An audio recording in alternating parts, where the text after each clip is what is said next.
ભાઈ.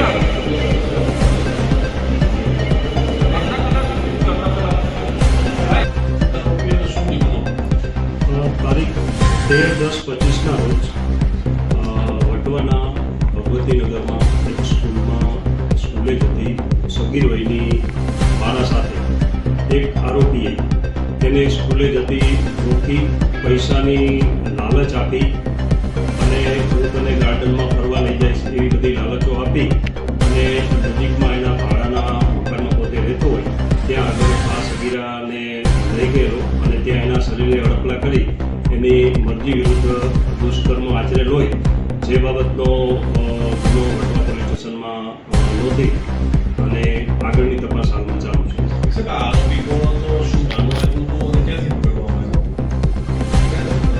આ ગુનાની તપાસના કામે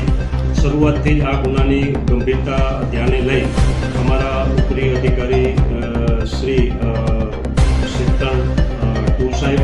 ડીસીપી ઝોન 6 સાહેબ તેમજ એસીપી શ્રી જે ડિવિઝન સાહેબની સૂચના અને માર્ગદર્શન આધારે અમોએ તપાસના કામે જુદી જુદી ટીમો બનાવી અને તપાસ હાથ ધરેલ.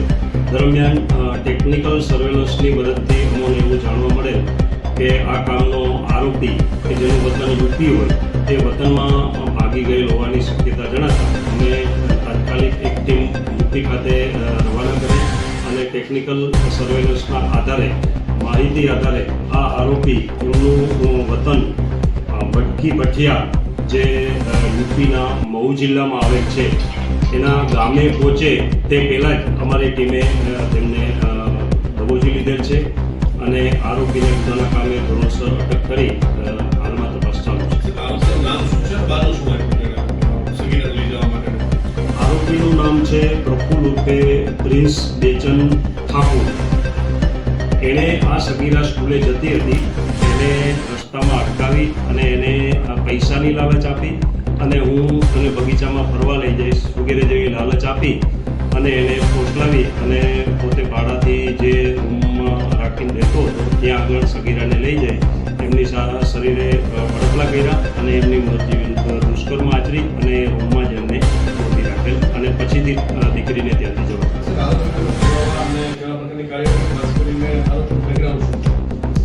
આરોપીના બેકગ્રાઉન્ડની વાત કરીએ તો એ વટવામાં રહી અને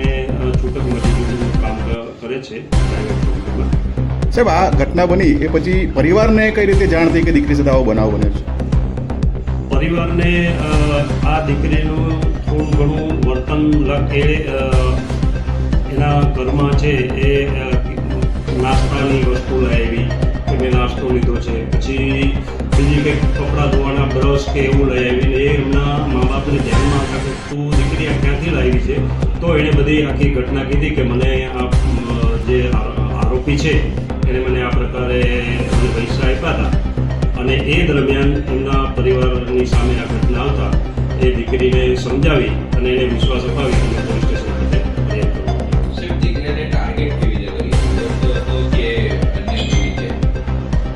દીકરીને આરોપી જ્યારે રોજ સ્કૂલે જતી હતી ત્યારે એને ખબર હતી કે આ દીકરી રોજ અહીંથી સ્કૂલે જઈ છે એટલે એના ધ્યાનમાં હતું કે અહીંથી આ દીકરી પસાર થઈ છે. ખરેખર દીકરી આરોપીને કોઈ નામજોગ ઓળખતી